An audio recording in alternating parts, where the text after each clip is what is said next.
Hirap na hirap ka na ba tuwing may drama kayo ng anak mo?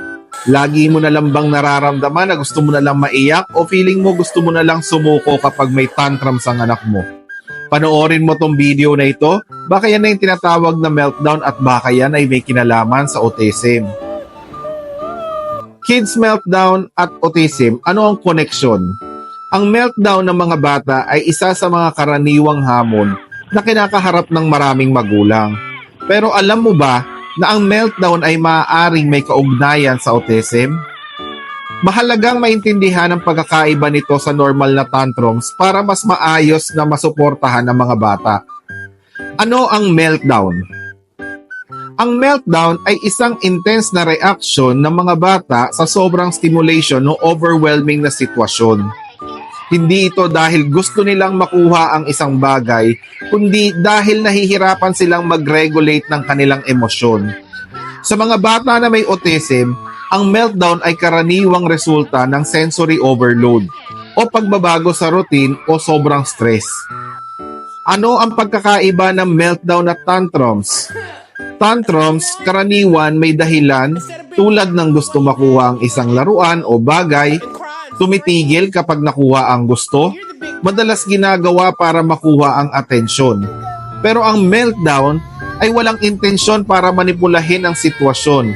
Nangyayari kapag ang bata ay overwhelmed na sa emosyon o paligid. Mahirap pakalmahin kahit ibigay ang gusto. Bakit madalas ang meltdown sa mga batang may autism? Ang mga batang may autism ay may heightened sensitivity sa kanilang paligid.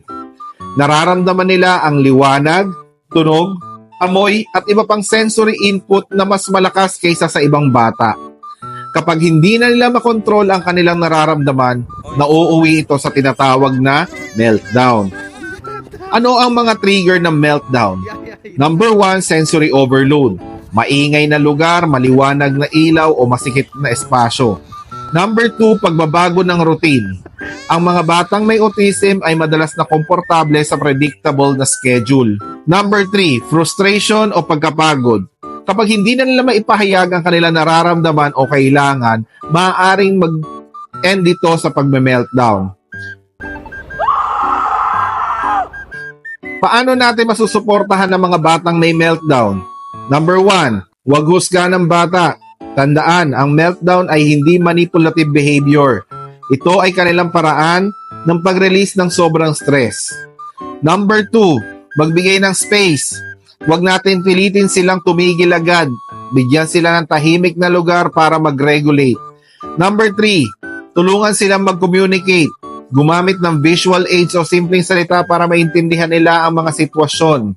And number 4, maging predictable. Iwasan ang biglaang pagbabago sa kanilang routine. Magbigay ng babala kung may pagbabago sa schedule. Number 5, seek professional help. Kumonsulta tayo sa DepEd or sa mga therapists para sa tamang assessment at management or intervention. To conclude, ang meltdown ay hindi simpleng kakulitan o pagiging spoiled. Sa halip, ito ay bahagi ng neurological differences ng mga bata na may autism.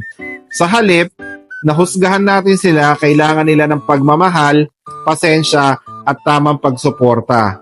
Sa pamamagitan ng mas malawak na kaalaman, mas mabibigyan natin sila ng pagkakataong mag-thrive sa kanilang mga sariling paraan. Hanggang dito na lamang ang ating video. Maraming salamat sa panonood. Please like and subscribe.